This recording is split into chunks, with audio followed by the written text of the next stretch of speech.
വർഷത്തിലൊരിക്കൽ, അതും ശിവരാത്രി നാളിൽ മാത്രം പ്രവേശനമുള്ളൊരു ക്ഷേത്രമുണ്ട് തിരുവനന്തപുരത്ത്.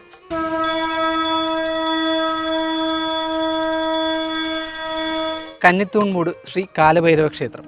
അവിടേക്കാണ് ഇന്ന് നമ്മുടെ യാത്ര.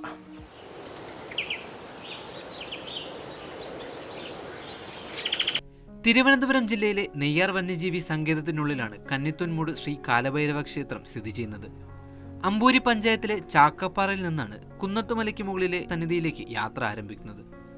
കാനന ഭംഗി തുളുമ്പുന്ന ധാരാളം കാഴ്ചകൾ ആസ്വദിച്ചുകൊണ്ടാണ് യാത്ര.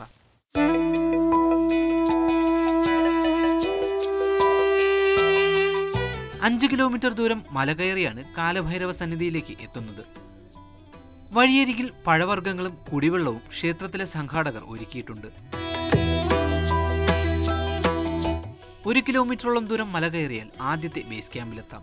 ഇവിടെ ഒരുപാട് അതിമനോഹരമായ കാഴ്ച നമ്മുടെ തൊട്ടുപുറയിലുണ്ട്. ആ കാണുന്നതാണ് കുമ്പിച്ചൽ കടവ് പാലം, മായൻപള്ളി, പുരവിമല തുടങ്ങിയ മനോഹരമായ കാഴ്ചകൾ ഈ പാറപ്പുറത്ത് നിന്ന് നമുക്ക് കാണാം. കുന്നത്തുമലയുടെ മുകളിൽ നിന്നും നിബിഡമായ പശ്ചിമഘട്ട വനഭൂമിയും അതിനപ്പുറം അഗസ്ത്യാർകൂടവും കാണാം. തൊട്ടു താഴെയായി നെയ്യാർ ജലാശയം പരന്നു കിടക്കുന്നു. കിലോമീറ്ററുകളോളം ദൂരത്തിൽ ചെറുതുരുത്തുകളും കാണാം. മലയുടെ മുകളിലെത്തിയാൽ ഭക്തിസാന്ദ്രമായ അന്തരീക്ഷത്തിൽ കുറച്ചു നേരം വിശ്രമിക്കാം.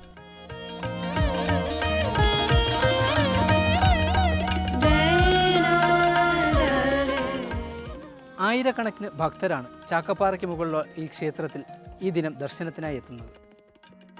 നമ്മുടെ അച്ഛനപ്പന്മാരുടെ കാലം തൊട്ട് ഇവിടെ ഒരു കല്ല് വച്ച് ആരാധിച്ചു വന്നതാണ്. അപ്പോൾ അങ്ങനെ ആ ആരാധന നമ്മൾ പിൽക്കാലങ്ങളെ ഏറ്റെടുത്തു. അത് ഇപ്പോഴും നടത്തിക്കൊണ്ട് വരികയാണ്. ഇപ്പോഴത്തെ നമ്മുടെ ദേവപ്രശ്ന വിധി പ്രകാരം ഇപ്പോൾ ഇവിടുത്തെ മൂർത്തി കാലഭൈരവ രൂപത്തിലാണ് കുടികൊള്ളുന്നതെന്നാണ് പറയുന്നത്. ഇപ്പോൾ 15 വർഷമായിട്ട് ഇപ്പോൾ ശിവലിംഗ പ്രതിഷ്ഠയാണ് ഇവിടെ നമ്മൾ ആരാധിക്കുന്നത്. വർഷത്തിൽ ഒരിക്കൽ മാത്രമേ, ഇതിപ്പോൾ വനമേഖലയാണ്, ഫോറസ്റ്റിൻ്റെ അധീനതയിലുള്ള നെയ്യാർ റേഞ്ചിൻ്റെ കീഴിലുള്ള ഒരു ഫോറസ്റ്റ് ഏരിയയാണ്. അപ്പോൾ അതിനകത്താണ് നമ്മുടെ ഈ ക്ഷേത്രം സ്ഥിതി ചെയ്യുന്നത്. വർഷത്തിൽ ഒരിക്കൽ മാത്രമാണ് തീർത്ഥാടകർക്ക് പ്രവേശനമുള്ളത്. അത് ശിവരാത്രി ദിവസം അന്ന് മാത്രം. കന്നിത്തൂൺമൂട് ക്ഷേത്രത്തിലെ ദേവസ്ഥാനത്തെ ദർശനവും പൊങ്കാലയും പ്രസാദ വിതരണവും ഏറെ പ്രശസ്തമാണ്.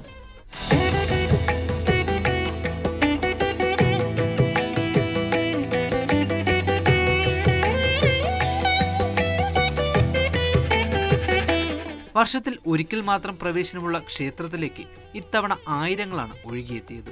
മൂർത്തികളെ ആവശ്യമുള്ള കാര്യങ്ങളെല്ലാം നിറവേറും. സത്യത്തിൽ പെരുമാറിയാതെല്ലാം ഇല്ലാത്ത അങ്ങനെ തന്നെ. ജാതിമത ഭേദമന്യേ എല്ലാവരെയും ക്ഷേത്രത്തിലേക്ക് സ്വാഗതം ചെയ്യുകയാണ്. വർഷത്തിൽ ഒരു ദിവസം മാത്രം, ശിവരാത്രി ദിനത്തിൽ മാത്രമേ ഇവിടെ പ്രവേശനമുള്ളൂ.